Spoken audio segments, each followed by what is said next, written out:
heard the Pakistani Foreign Minister Bhutto mention Kashmir in the UN Security Council meeting on reformed multilateralism. Another Pakistani minister, Hina Rabbani Khar, is talking about a dossier and allegations against India coming from a country that hosted Osama bin Laden. Your thoughts on this? And also a quick question on the latest clashes between the Indian and the Chinese forces in Arunachal, if you can comment on that. Thank you. Well, I read the reports on what Minister Hina Rabbani Khar said.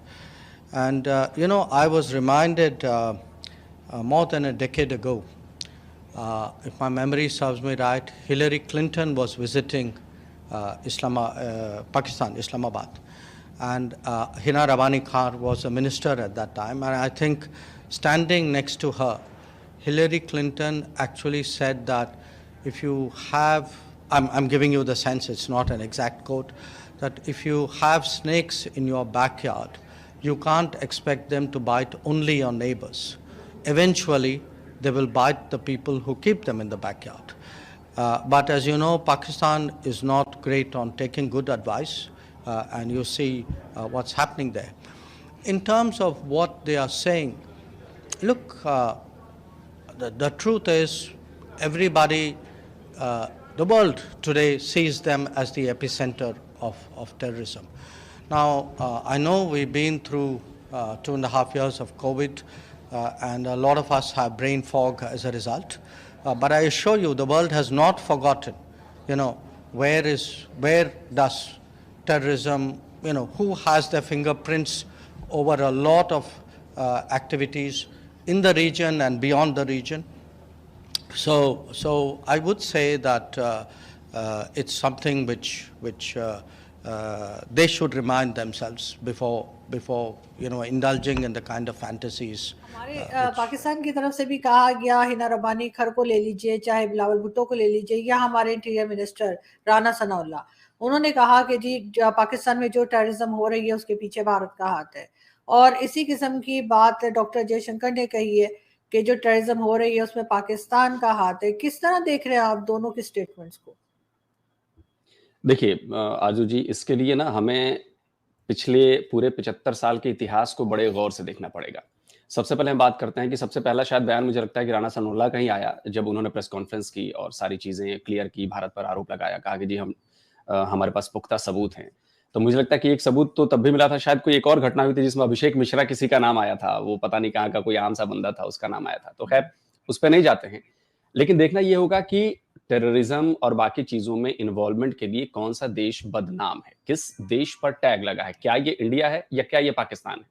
जाहिर सी बात है पाकिस्तान पर ये tag बहुत लंबे time से लगा हुआ है, और टैग यूं ही नहीं लगा। मैं अगर आपको कहूं कि मुंबई अटैक सबसे बड़े हमलों में से इंडिया पर एक था, उसकी साजिश पाकिस्तान की जमीन पर रची गई, वहां से आतंकवादी आए, हमला किया। इसमें तो पाकिस्तान की सरकार को मानना पड़ा कि यस ये लोग पाकिस्तानी थे।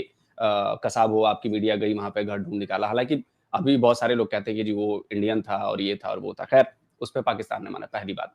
दूसरी बात कि जब भी जो भी हमले हुए हैं, मैं आपको याद दिलाना चाहूंगा, आपके पाकिस्तानी एयरफोर्स के चीफ रहे हैं एयर मार्शल असगर खान, शायद अब वो इस दुनिया में नहीं रहे। उनका बयान है यूट्यूब पर, बाकायदा वीडियो बयान है, किसी इंटरव्यू में उन्होंने ये बात कही थी कि हमेशा जो लड़ाई झगड़े और युद्ध की जो पहल है वो पाकिस्तान की तरफ से की गई है। और चारों लड़ाइयों का जिक्र किया उन्होंने 48 वाली लड़ाई का भी कहा, उन्होंने 65 वाली लड़ाई का भी कहा, 71 का भी कहा, इनफैक्ट करगिल का कहा कि हर बार पहल पाकिस्तान की तरफ से हुई, इंडिया ने डिफेंड किया। एक और आपके एयरफोर्स चीफ रहे हैं एयर मार्शल नूर खान, बहुत मतलब उनका नाम बहुत बड़ा नाम है पाकिस्तानी, इनफैक्ट हमारे यहाँ भी बड़ा नाम उनका सम्मान के साथ दिया जाता है नूर खान का। उन्होंने भी ये बात कही थी कि हर बार गलतियां हम करते हैं, अग्रेसर हम बनते हैं।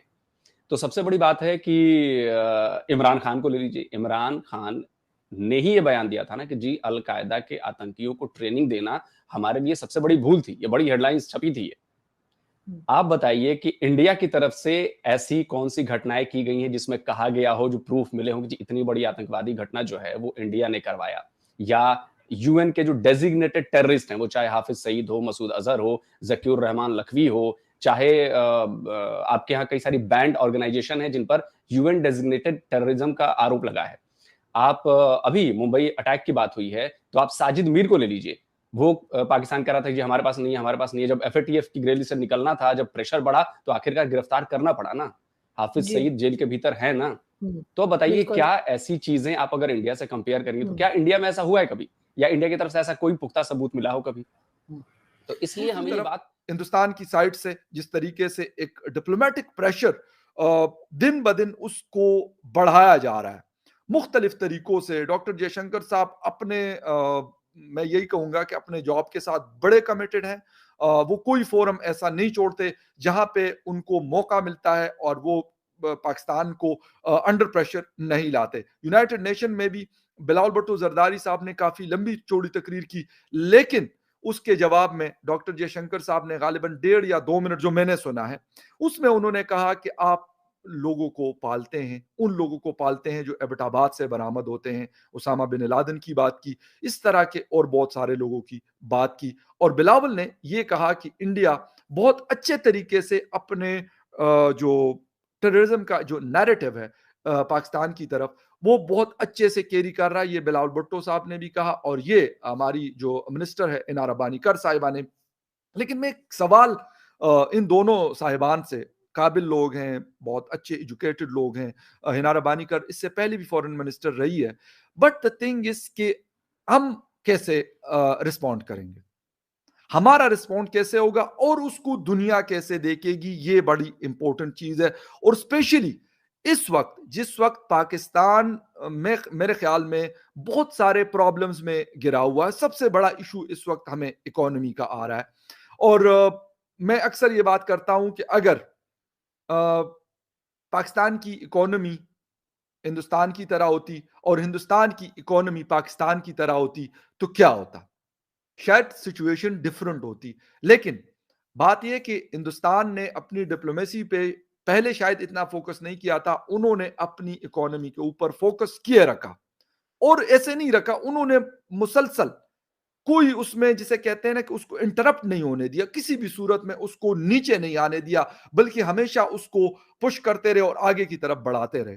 और इस लेवल पे लेके आ गए कि फिर अमेरिका भी देखता है उनकी मार्केट की तरफ, यूके भी देखता है, कनाडा भी देखता है, यूरोपीय यूनियन भी देखता है, चाइना भी देखता है और अरब कंट्रीज भी देखते हैं।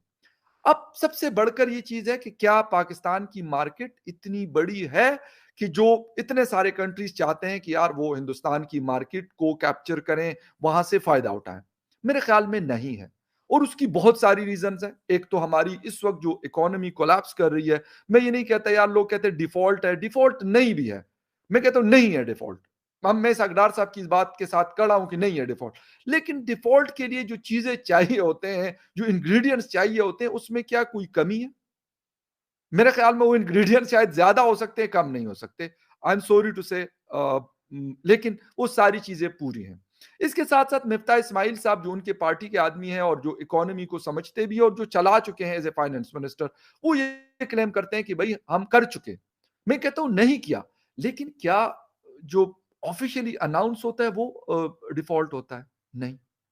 अगर आपको आईएमएफ पैसे नहीं दे रहा, आपको अपने दोस्त ममालिक सऊदी अरेबिया, चाइना, अब उन्होंने अपना जो जिसे कहते हैं ना, अपना जिस सिनारियो में हम पुराने सिनारियो में उनको देखते थे, उस चीज को उन्होंने चेंज किया।